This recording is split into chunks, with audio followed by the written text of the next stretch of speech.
देखिए, जो सिर दर्द है ना, ये बहुत ही कॉमन बीमारी है। और जो मिर्गी है वो 1000 लोगों के पीछे सिर्फ 2 लोगों में होती है जी। और सिर दर्द 100 लोगों में से 10 से 15 लोग कभी ना कभी सिर दर्द को महसूस करते हैं। जी। तो इतनी कॉमन बीमारी होने के कारण सिर दर्द कहीं ना कहीं एपिलेप्सी से लिंक्ड हो जाती है। एपिलेप्सी में ज़्यादातर, जिसको मिर्गी कहते हैं या छोटी मिर्गी भी कहते हैं, एपिलेप्सी में ज़्यादातर दौरा पड़ने के बाद ज़रूर सिर दर्द होता है। तो ये चीज़ें आपस में कहीं ना कहीं लिंक्ड हैं। अच्छा, जो बच्चे हैं, बच्चों में ख़ास तौर से देखा गया है कि एक ख़ास तरह की मिर्गी होती है जो कि बुखार के साथ लिंक्ड होती है। वो किसी और वजह से नहीं होगी, जब बुखार होगा तभी होगी। उसका नाम ही बुखार से जुड़ी हुई मिर्गी है, फेब्राइल एपिलेप्सी। तो जूता सूंघा दो या मिथ्स हैं ऐसी। हाँ जी, हाँ जी। तो ये डॉक्टर साहब, क्या सच में जूता सूंघाने से कुछ फर्क पड़ता है या ये टोटली ये मिथ्स हैं, एक धारणा है?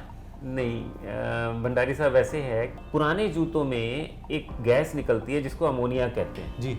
जूता सूंघाने से कुछ नहीं होता। वो अमोनिया गैस से इतनी तेज अंदर स्टिमुलस होता है कि मरीज तिलमिला के छटपटाने लग जाता है। लोग कहते हैं देखो जी, जूता सूंघाने से होश। लेकिन ये अमोनिया गैस कई बार बहुत नुकसान कर सकती है।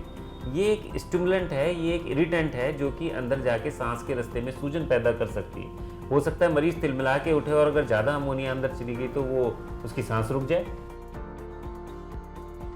अच्छा, बहुत से लोग मानते हैं कि मिर्गी किसी ऊपरी हवा से हो गई है। ऊपरी हवा मतलब भूत प्रेत का प्रभाव है, मतलब बाबाओं के चक्कर में, बाबाओं के चक्कर में, देसी टोटके। हाँ जी, हाँ जी, हाँ जी। तो उस चीज़ पे भी हम लोग नहीं यकीन करते हैं। कोई ऊपरी हवा नहीं होती है। ये साइंटिफिक डिजीज़ है, साइंटिफिक इलाज है और प्रूवन इलाज है। स्टडी करके बनाई हुई दवाइयाँ हैं जिससे कि मिर्गी ठीक हो जाती है।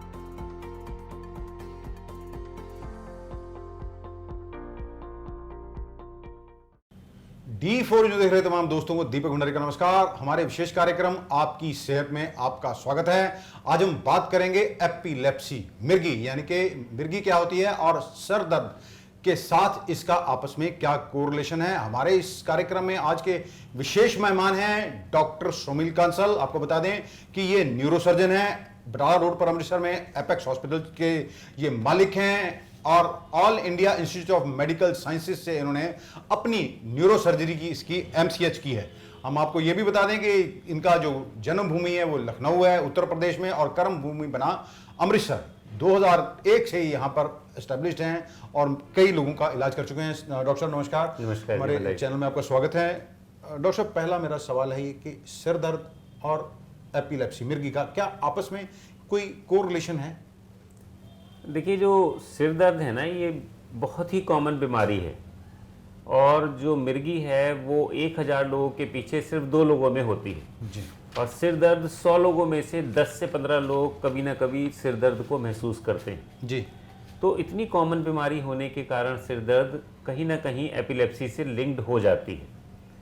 सिर दर्द के कुछ कारण होते हैं, जैसे कि ब्रेन ट्यूमर है या कोई इन्फेक्शन है ब्रेन में, वही कारण एपिलेप्सी के भी होते हैं। जी। तो क्योंकि कारण दोनों के ओवरलैप करते हैं, इसलिए कई बार ये चीज़ें आपस में रिलेटेड होती हैं। एक चीज़ और इसमें ध्यान देने वाली है कि एपिलेप्सी में ज़्यादातर, जिसको मिर्गी कहते हैं या छोटी मिर्गी भी कहते हैं, एपिलेप्सी में ज़्यादातर दौरा पड़ने के बाद ज़रूर सिर दर्द होता है। तो ये चीज़ें आपस में कहीं ना कहीं लिंक्ड हैं। अच्छा डॉक्टर साहब, जैसे आपने कहा कि सर दर्द काफ़ी कॉमन है, लेकिन देखा गया है कि आम तौर पर लोग सिर दर्द को बड़े हल्के से ले लेते हैं। मान लीजिए मुझे भी सर दर्द होता है तो मैं नॉर्मली कोई घर में दवाई पड़ी है वो खा लेता हूँ। वो क्या हानिकारक रहता है? दीपक जी, देखो, आपके चैनल के थ्रू मैं जनरल पब्लिक को बताना चाहूँगा कि सिर दर्द भी 2 तरह का हो सकता है। एक होता है जो अमूमन हो जाता है, पेट भी खराब है तो सिर दर्द हो गया। लेकिन कुछ सिर दर्द के लक्षण होते हैं जो कि किसी सीरियस अंदरूनी बीमारी की तरफ इंडिकेट कर सकते हैं। जैसे कि सिर दर्द जो कि किसी एक खास उम्र के बाद शुरू हुआ हो और लगातार बढ़ता जा रहा है, लगातार बढ़ता जा रहा है, धीरे धीरे बंदा देख रहा है कि पिछले 1 साल से मुझे सिर दर्द बढ़ता है। सिर दर्द जो सुबह जल्दी होता है, 3-4 बजे मरीज की आंख खुलती है और सिर दर्द से परेशान होता है, या सिर दर्द जिसके साथ उल्टी आ रही है जी, या सिर दर्द जिसके साथ कोई और परेशानी है, जैसे आंखों की रोशनी लगातार कम हो रही है, डबल दिखना शुरू हो गया है, कोई पासा कमज़ोर होने लग गया है, तो इस तरह के सिर दर्द, या जैसे आपने बताया सिर दर्द के साथ मिर्गी आ रही है, एपिलेप्सी हो रही है, तो इस तरह का सिर दर्द वो है जिसमें कि तुरंत आपको किसी एक्सपर्ट डॉक्टर की सलाह लेनी चाहिए। ये किसी अंदरूनी खतरनाक बीमारी का लक्षण हो सकता है। अच्छा डॉक्टर साहब, जैसे आपने कहा है कि एपिलेप्सी 1000 के पीछे 2 लोगों को होता है, ये भी कोई डाटा है कि क्या ये महिलाओं में ज़्यादा होता है या पुरुषों में ज़्यादा होता है या बच्चों में ज़्यादा होता है? नहीं, ये डाटा इसके ऊपर स्टडीज़ हो चुकी हैं। प्रीडोमिनेंटली कोई ऐसा खास प्रीडिस्पोजिशन नहीं है कि लेडीज़ में ज़्यादा होगा, जेंट्स में ज़्यादा होगा, दोनों में मिर्गी दोनों में बराबर ही पाई जाती है। अच्छा, जो बच्चे हैं, बच्चों में ख़ास तौर से देखा गया है कि एक ख़ास तरह की मिर्गी होती है जो कि बुखार के साथ लिंक्ड होती है। वो किसी और वजह से नहीं होगी, जब बुखार होगा तभी होगी, उसका नाम ही बुखार से जुड़ी हुई मिर्गी है, फेब्राइल एपिलेप्सी। तो वो ज़्यादातर शुरू हो जाती है बच्चों को 1 साल 1.5 साल की उम्र से, और उसका इलाज करते हैं 2-3 साल, 7 साल से 12 साल की उम्र तक वो ख़त्म भी हो जाती है। तो बुखार का उसमें ध्यान रखना बहुत ज़रूरी है। अच्छा डॉक्टर साहब, आज भी मिथ्स हैं, कई बार कहते हैं कि मिर्गी का दौरा पड़ता है तो उसको जूता सूंघा दो, या मिथ्स हैं ऐसी। हाँ जी, हाँ जी। तो ये डॉक्टर साहब, क्या सच में जूता सूंघाने से कुछ फ़र्क पड़ता है या ये टोटली ये मिथ्स हैं, एक धारणा है? नहीं, भंडारी साहब, ऐसे है कि जूता सुहाने में होता क्या है ये चीज़ समझना है, और उसके क्या नुकसान है, क्या फ़ायदे हो सकते हैं। जी देखो, मिर्गी में मरीज बेहोश हो जाता है जी लेकिन वो उसका बॉडी डेड नहीं होती जी। तो बाहर से कोई तेज स्टिमुलस मिले, कोई जोर से पिंच कर दे, या कोई बहुत तेज स्मेल जाए नाक के अंदर, तो वो एकदम से तिलमिला जाता है, उसका दिमाग तब भी कुछ ना कुछ काम कर रहा होता है। पुराने जूतों में एक गैस निकलती है जिसको अमोनिया कहते हैं जी। तो बहुत पहले लोगों ने देखा, जब इसकी दवाइयाँ वगैरह नहीं थी, तो किसी को इस तरह मिर्गी पड़ने लगी, बंदा बेहोश हो गया, तो उन्होंने कहा जूता सूंघा दो। जूता सूंघाने से कुछ नहीं होता, वो अमोनिया गैस से इतनी तेज अंदर स्टिमुलस होता है कि मरीज तिलमिला के छटपटाने लग जाता है। लोग कहते हैं देखो जी, जूता सूंघाने से होश आ मतलब गया। एक ये साइंटिफिक रीजन है, जैसे आपने कहा, हाँ, एक अमोनिया ये- गैस निकलती है उसमें, ये वो- देखिए हमारे लिए भी एक नई चीज़ है। हाँ, लेकिन ये अमोनिया गैस कई बार बहुत नुकसान कर सकती है। ये एक स्टिमुलेंट है, ये एक इरिटेंट है जो कि अंदर जाके सांस के रास्ते में सूजन पैदा कर सकती है। हो सकता है मरीज तिलमिला के उठे और अगर ज़्यादा अमोनिया अंदर चली गई तो वो उसकी सांस रुक जाए। तो सबसे पहले ये देखना है कि अगर किसी को मिर्गी हो रही है तो ज़्यादातर केसेस में मिर्गी खतरनाक नहीं होती, जानलेवा नहीं होती। आपको ये ध्यान रखना है कि उसको, मिर्गी वाले बंदे को किसी सेफ जगह पे ले जाएं, जैसे रोड पे पड़ रहा है तो ये नहीं कि भाई कोई गाड़ी से एक्सीडेंट ना हो जाए, तो उसको थोड़ा साइड में ले जाएं और उसको साइड करके लेटाना है, जिससे कि अगर उसको उल्टी आती है, जो कि कॉमन है मिर्गी में, वो मुंह से बाहर निकल जाए और उसका सांस का रास्ता खुला रहे। तो सबसे इम्पॉर्टेंट चीज़ है एयर वे मेंटेन करना, सांस का रास्ता मिर्गी में मेंटेन करना। धीरे धीरे मिर्गी का दौरा ख़त्म हो जाता है। मिर्गी तभी खतरनाक होती है जब लगातार मिर्गी का दौरा आधे घंटे से ज़्यादा पड़ता रहे तो ब्रेन में ऑक्सीजन नहीं जाती है। तो अच्छा, बहुत से लोग मानते हैं कि मिर्गी किसी ऊपरी हवा से हो गई है। ऊपरी हवा मतलब भूत प्रेत का प्रभाव है, मतलब बाबाओं के चक्कर में बाबाओं के चक्कर में देसी चले टोटके। जाते हैं। हाँ जी, हाँ जी, हाँ जी। तो उस चीज़ पे भी हम लोग नहीं यकीन करते हैं, कोई ऊपरी हवा नहीं होती है। ये साइंटिफिक डिजीज़ है, साइंटिफिक इलाज है और प्रूवन इलाज है, स्टडी करके बनाई हुई दवाइयाँ हैं जिससे कि मिर्गी ठीक हो जाती है। अच्छा डॉक्टर साहब, एक तो आपने बताया कि जैसे अगर मिर्गी का दौरा पड़ता है तो बंदे को साइड में लिटा दें, साइड क्योंकि जो में। भी उसके मुंह से झाग हाँ, है वो बिल्कुल। अंदर ना जाए, ताकि उसके बाहर निकल जाए, सांस का रास्ते में ना रुका हुआ। एक तो ये है, और क्या करना चाहिए, किस चीज़ का खास ध्यान रखना चाहिए, क्योंकि फर्स्ट एड बड़ी इंपॉर्टेंट है, अगर उसको मिल जाए तो बंदे की जान बच सकती है। बिल्कुल बिल्कुल। देखो, मिर्गी में हम लोग का मानना है कि 100 में 99% मरीज थोड़ी देर में मिर्गी ख़त्म हो जाती है और मरीज अपना होश में आ जाता है और वो धीरे धीरे, शुरू में थोड़ा गफलत रहता है, कन्फ्यूजनल स्टेट, पर उसके बाद ठीक हो जाता है। तो सबसे पहला चीज़ जो बताई अभी भंडारी साहब से डिस्कस हुआ कि सांस के रास्ते का ध्यान रखना है, एक्सीडेंट ना हो। पानी के पास बंदा है, पानी में गिर सकता है, बिजली का काम कर रहा है, बिजली का करंट लग सकता है। एक बार एक मरीज मेरे पास आई, यंग लेडी, वो खाना बना रही थी तो वो तवे के ऊपर ही गिर गई, तो सारा उसका चेस्ट मुंह जल गया। तो मिर्गी वाले मरीज को ये ध्यान रखना है कि जब तक पूरी तरीके से कंट्रोल ना हो जाए तब तक ड्राइविंग ना करे, रिस्की काम ना करे, और अगर कभी मिर्गी पड़ती है तो सराउंडिंग वालों को ध्यान रखना है कि वो किसी एक्सीडेंट का शिकार ना हो जाए। ये प्रिकॉशन सबसे ज़्यादा जरूरी अच्छा डॉक्टर साहब, कई बार देखा जाता है कि उसके मुंह में हाथ डाल देते हैं, वो खतरनाक हो सकता है, या उसके, क्योंकि वो अगर उसका काट भी सकता है उसके हाथ को, या चम्मच बिल्कुल से जी, उसके बिल्कुल, खोलने की कोशिश करनी चाहिए? देखिए, हाँ जी, बिल्कुल सही आपने बताया। बहुत से लोग कहते हैं जी ये दंदल है, दंदल टूट जाएगी तो मिर्गी ख़त्म हो जाएगी। ये बिल्कुल गलत है। अगर आप दांत में, मुंह में कुछ डाल के उसको खोलने की कोशिश करेंगे, मान लो चम्मच वगैरह, तो उसका दांत टूट सकता है, अंदरूनी डैमेज हो सकती है। हाथ से अगर खोलने की कोशिश करेंगे तो उसको पता भी नहीं चलना मरीज को, और वो आपकी दांत उंगलियां पूरी काट देगा। इतना प्रेशर होता है उस समय जबाड़े में कि पूरा काट देगा। ये ज़्यादातर 1.5 से 2 मिनट का प्रोसीजर होता है दंदल का, वो उसके बाद अपने आप खुल जाती है। उस समय आपने यही देखना है कि उसको सांस प्रॉपर चलती रहे मरीज की, तो डॉक्टर साहब मुंह में डालना नहीं है डॉक्टर साहब कुछ। किसी भी एज में हो सकती है ये मिर्गी? हाँ। और तो इसका डॉक्टर साहब बेसिकली, या क्या ये पूरी तरह से ये क्योरेबल है अगर हाँ। इलाज किया जाए इसका? तो हाँ, मिर्गी में जैसे मैंने पहले बताया कि बच्चों में सबसे ज़्यादा कॉमन है फेब्राइल फीवर की वजह से होने वाली मिर्गी। अदरवाइज मिर्गी किसी भी एज में हो सकती है। बच्चा जब माँ के पेट में होता है तब भी उसको मिर्गी के दौरे पड़ सकते हैं, और लास्ट मोमेंट तक कितनी भी एज हो जाए, 80-90 साल तक मिर्गी के दौरे पड़ सकते हैं। पर मिर्गी के दौरे के कारण बदलते जाते हैं जी। जैसे मैंने बताया, बच्चों में सबसे कॉमन है फीवर की वजह से। जैसे जैसे बच्चा बड़ा होता है, जब एडल्टहुड में आता है, 20 साल से 15-20 साल से लेके 30 साल तक, तो एक्सीडेंट, सिर में लगी हुई चोट की वजह से मिर्गी बहुत कॉमन हो जाती है। उससे एज बढ़ती है 35-40 साल के आसपास, दिमाग में होने वाले इन्फेक्शन, जिसमें एक आपने सुना होगा कीड़े का अंडा होता है भंडारी साहब, वो बड़ा कॉमन कारण है। न्यूरोसिस्टिक सर्कस कहते हैं उसको, जी, उसकी जी, जी। वजह से दिमागी दौरा पड़ने लग जाता है, जिसको मिर्गी कहते हैं। उसके बाद 40-45 साल की उम्र के बाद होने वाली मिर्गी ब्रेन ट्यूमर का इंडिकेशन हो सकती है, उस समय ब्रेन ट्यूमर ज़्यादा होने लग जाते हैं।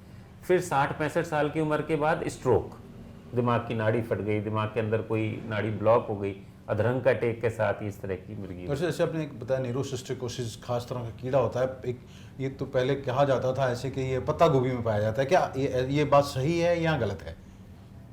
देखिए, ये जो इसकी साइकिल है समझना जरूरी है इस कीड़े की। ये कीड़ा ओपन स्पेस में जब आदमी लैट्रिन करने जाता है तो पेट का अंतड़ियों का कीड़ा है, तो वो निकल के, और जब खुले में जाते थे पहले लोग, हाँ, अब जी, तो जी। मोदी जी ने कहा है कि नहीं कर जाना है, लेकिन जब जाते थे तो वो पेड़ पौधों पे लग जाते थे। पत्ता गोभी में लेयर्स होती हैं, जी, जी, तो जी, उसके बीच में फंस जाते थे। ओके। और सब्जियों में इतनी लेयर्स नहीं होती जितनी पत्ता गोभी में होती है, या फूल गोभी में भी लेयर्स फूल होते हैं, तो उनमें फंस जाते थे। तो ये माना गया है कि पत्ता गोभी का कीड़ा है ये, लेकिन ये पत्ता गोभी से नहीं फैलता। ये कीड़ा पत्ता गोभी और जो लैट्रिन है उसको पिग्स या और कोई जानवर खा लेता है, उसके शरीर के अंदर वो चला जाता है। अब उसका जो मीट खाता है, या उस मीट से जुड़ी हुई कोई प्रोडक्ट खाता है, या वो मीट का किसी तरीके से अंडा पानी में आ जाता है और पानी पीता है, या तब वो शरीर में पहुंचता है, और वो फिर वो निकल के ब्रेन तक पहुंच जाता है। अच्छा डॉक्टर साहब, मिर्गी के मरीजों के लिए आप क्या मैसेज देना चाहेंगे? देखिए, मिर्गी के मरीजों के लिए भंडारी साहब, सबसे पहले तो इसमें डरने की बात नहीं है। ये कोई भूत प्रेत की बीमारी नहीं है। इसके साथ कोई, आप जो पुरानी मिथ्स हैं उनको ना माने, किसी अच्छे डॉक्टर की सलाह करें। आजकल मिर्गी के कारण जानने के बहुत से टेस्ट हैं, जिनको कि MRI, CT स्कैन, EEG, इस तरह के टेस्ट से हम ये पता करते हैं कि मिर्गी के पीछे का कारण क्या है और मिर्गी किस तरह की है। और एक बार कारण पकड़ में आ जाता है तो उसका इलाज करना आसान हो जाता है। तो इसका साइंटिफिक इलाज है, आप प्रॉपर ट्रीटमेंट लीजिए। ट्रीटमेंट लंबा है, बीच में छोड़ना नहीं है, और प्रॉपर परहेज से चलना है। एक चीज़ मैं बताना आपको भूल गया, मिर्गी में अल्कोहल कंजम्पशन बहुत नुकसान करता है। ज़्यादातर लोग कहते हैं जी हम दारू पीते हैं तो हमें मिर्गी नहीं होती, दौरा नहीं पड़ता। अब भंडारी साहब, इसमें खास बात यह है, वो भी एक मिथ हो गई ना? हाँ, वो भी मिथ हो गई। अब खास बात यह है कि जब आप दारू पीते हैं उस समय दौरा नहीं पड़ता, जब दारू उतरती है, जी। जब दारू का नशा उतरता है उस समय दौरा पड़ता है। तो लोग कहते हैं जी दारू से हम ठीक रहते हैं, ये बिल्कुल गलत है। होता दौरा दारू की वजह से ही है, लेकिन वो उतरते टाइम आता है, उसका टाइमिंग है। डॉक्टर साहब, बड़े दो पर्सनल सवाल हैं हाँ आपसे। जी। आपने 2001 से अमृतसर में आए हैं, तब आपने न्यूरो सर्जरी, तब इतनी कॉमन ब्रांच नहीं थी, आजकल तो काफ़ी सारे लोग न्यूरो सर्जन हो गए, तो आपने न्यूरो सर्जरी ब्रांच ही क्यों चुनी? पहला सवाल। दूसरा सवाल, आप लखनऊ से हैं और अमृतसर में बसने का इरादा आपके मन में कैसे आया? दीपक जी, ऐसे था कि डॉक्टर तो बनना मैंने शुरू से सोच रखा था कि मैंने डॉक्टर बनना है, बस मन में था। जब मेडिकल लाइन की मैंने तो देखा, मैंने सबसे चैलेंजिंग ब्रांच जिससे सारे डॉक्टर डरते हैं वो है न्यूरो सर्जरी। तो मैं शुरू से ही थोड़ा सा मेहनती था, टॉपर्स में आता था, तो मैंने कहा यार ये ब्रांच को एक्सप्लोर करना है, जिससे सभी डॉक्टर्स डरते हैं कि यार ये तो कहते हैं इसमें जो भी मरीज का इलाज करो ख़त्म हो जाता है, ऐसी कैसे ख़त्म हो जाएगा मरीज, जबकि आजकल इतनी स्पेशलाइजेशन है, हाई एंड के माइक्रोस्कोप हैं, बड़ी टेक्नोलॉजी बढ़ गई है। तो एक तो वो चैलेंज लेने की मन में थी मेरे शुरू से। उसके बाद जब मेरी न्यूरो सर्जरी में पोस्टिंग हुई तो मैंने कहा लोगों के मन में बड़ी गलतफहमी है, इसी ब्रांच को लेके लोगों को बताना है, अवेयर करना है कि नहीं ऐसा नहीं है, ब्रेन ट्यूमर का भी इलाज है, सिर की चोट का भी इलाज। तो बस इसी भावना के साथ एक बार neurosurgery All India Institute में सिलेक्शन हो गया तो ज्वाइन की, न्यूरो सर्जरी की। फिर अमृतसर कैसे आया, तो अमृतसर आने का तो मेरा कोई प्लान नहीं था। MCH करके मैं ऑल इंडिया इंस्टीट्यूट में ही मैं वहीं पर कंसल्टेंट लग गया था और मन था कि अब यहीं काम करना है। तब तक यहाँ पर से एक ऐड अखबार में देखा कि भाई न्यूरो सर्जरी के लिए डॉक्टर की ज़रूरत है, तो यहाँ आया, मुझे बड़ा ही अच्छा लगा। यहाँ पे इतनी शांति, सुकून, और पिछले 20 साल में तो मैंने बड़ा चेंज देखा है। यहाँ पर तो इतना ट्रैफिक हो गया, उस समय तो बड़ी शांति थी। गोल्डन टेम्पल गए, बैठे वहाँ पर, तो इस वजह से एकदम से अंदर से लगाव हो गया शहर से कि भी लोग भी अच्छे थे। अमृतसर नौकरी करने आए और अमृतसर के होकर बस फिर अमृतसर के होकर रह गए, बिल्कुल सही। तो कोई जगह होती है जो आपको खींच के ले आती है, तो ये वो जगह है जो मुझे लगता है कि मुझे खींच के ले आई अपने पास। तो डॉक्टर एक और सवाल है, आपने शुरू में नौकरी करी, नौकरी से आप एपेक्स हॉस्पिटल तक का सफर कुछ शब्दों में बताएं। सर शुरू में तो मैं किसी के यहाँ नौकरी करने ही आया था, काम करने आया था, और बहुत अच्छा काम किया, बड़े अच्छे तरीके से मेरा काम चल रहा था। लेकिन जो मैं चैलेंजेस न्यूरो सर्जरी में चाहता था और जो मैं मशीनरी लाना चाहता था, बड़ी एक्सपेंसिव मशीनरी है न्यूरो सर्जरी की, वो मैंने देखा कि किसी और के यहाँ नौकरी करके आप नहीं कर सकते। मतलब वो आपको डिमांड करना पड़ता है, वहाँ आपको डिमांड करना पड़ता है। मान लीजिए आप माइक्रोस्कोप मांगते हैं कि डॉक्टर साहब माइक्रोस्कोप चाहिए, 50 लाख 60 लाख का माइक्रोस्कोप है, तो कोई भी ओनर 60 लाख रुपए सिर्फ माइक्रोस्कोप ही, क्योंकि वो उसकी इंपॉर्टेंस नहीं समझते इतनी, कि आप कहते हैं कि जी मुझे अल्ट्रासोनिक ट्यूमर एस्पिरेटर चाहिए, 28 लाख का है, तो दूसरा ओनर समझता है कि भाई शायद पहले भी तो न्यूरो सर्जरी होती रही है और कभी किसी ने इस चीज़ की डिमांड नहीं की। तो चूंकि हम लोग तो नए लेटेस्ट टेक्नोलॉजी से आए थे, इसलिए मुझे फिर धीरे धीरे अपने हॉस्पिटल की तरफ जाना पड़ा, अपने काम की तरफ जाना पड़ा। और अब मैं MRI जैसे मैंने हॉस्पिटल में लगाया, CT स्कैन लगाया, ये सारी मशीनें जिनका मैं नाम बता रहा हूँ, रेडियो फ्रीक्वेंसी, ये सारी मशीनें धीरे धीरे करके मैं यहाँ लेके आया, मैं कैथ लैब लेके आया। तो ये सब चीज़ें किसी के यहाँ काम करके पॉसिबल नहीं हो पा रही। मतलब वहाँ आपको डिमांड करना पड़ता है, यहाँ आप डिसीजन ले सकते हैं। यहाँ हम खुद डिसीजन लेके उन चीज़ों की, हमें उन चीज़ों की इंपॉर्टेंस पता है, हमें पता है कि वो चीज़ मरीज की ट्रीटमेंट में बहुत हेल्प करती हैं, इसलिए मुझे अपना हॉस्पिटल खोलने का डिसीजन फाइनली लेना पड़ा। डॉक्टर साहब आप कुछ मैसेज देना चाहें? हाँ भंडारी साहब, इसमें ऐसे है, मैं जनरल पब्लिक को ये आपके चैनल के माध्यम से बताना चाहूँगा कि आजकल साइंस ने बहुत तरक्की की है। कोई भी बीमारी आपको होती है, आप उसका इलाज करें, हर बीमारी के लिए एक्सपर्ट्स हैं, उन एक्सपर्ट्स के पास जाएं, उनसे बताएं अपनी परेशानी। आजकल के टेस्ट इन्वेस्टिगेशंस इतने ज़्यादा हैं जो कि आपकी बीमारी की जड़ तक जा सकते हैं। कभी भी किसी भ्रम में या अंधविश्वास जिसको कहते हैं उसमें ना पड़ें। और दूसरी बात है कि आजकल सेहत ही सबसे ऊपर है, अगर सेहत नहीं है तो फिर आप कुछ भी काम आपके लिए बेकार है। सेहत से पैसा आ सकता है पर पैसे से आप दोबारा सेहत को नहीं खरीद सकते। आपको अपना इंश्योरेंस ज़रूर कराना है, अगर अच्छा इलाज कराना है तो उसमें खर्चा होता है, खर्चे से बचने के लिए आपका इंश्योरेंस होगा तो आप अपना इलाज कैशलेस तरीके से करा सकते हैं। और सिर की चोट भी एक, चूँकि मैं न्यूरो सर्जन हूँ तो मैं आजकल सबसे ज़्यादा एक बीमारी देखता हूँ, सिर की चोट, एक्सीडेंट्स जो घर में भी हो सकते हैं, बाहर भी हो सकते हैं। रोड साइड एक्सीडेंट्स बहुत कॉमन है, और रोड साइड एक्सीडेंट एक प्रिवेंटेबल प्रॉब्लम है, इससे बचा जा सकता है।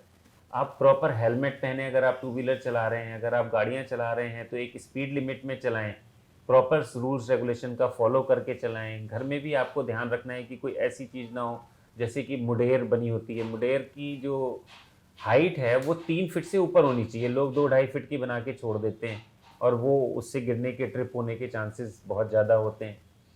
तो ये मेरा मैसेज यही है कि कभी भी किसी भी लक्षण को नज़रअंदाज ना करें और अपना इलाज प्रॉपर तरीके से प्रॉपर एक्सपर्ट्स के पास कराएं, और ज़्यादातर बीमारियों का इलाज है, पॉसिबल हो जाता है। धन्यवाद। हमारे साथ बात करने के लिए ये थे डॉक्टर सोमिल कांसल, न्यूरोसर्जन हैं, एपेक्स हॉस्पिटल के मालिक हैं। इन्होंने बताया कि एपिलेप्सी क्या है और इसका इलाज क्या है। इसके अलावा उन्होंने और भी कई बातें बताई हैं। इन्होंने ये बहुत अच्छी बात कही है कि आप हेल्थ इज वेल्थ कहा गया था, यानी कि आपकी सेहत है तो आप पैसा कमा सकते हैं, पैसे से आप अपनी सेहत नहीं खरीद सकते।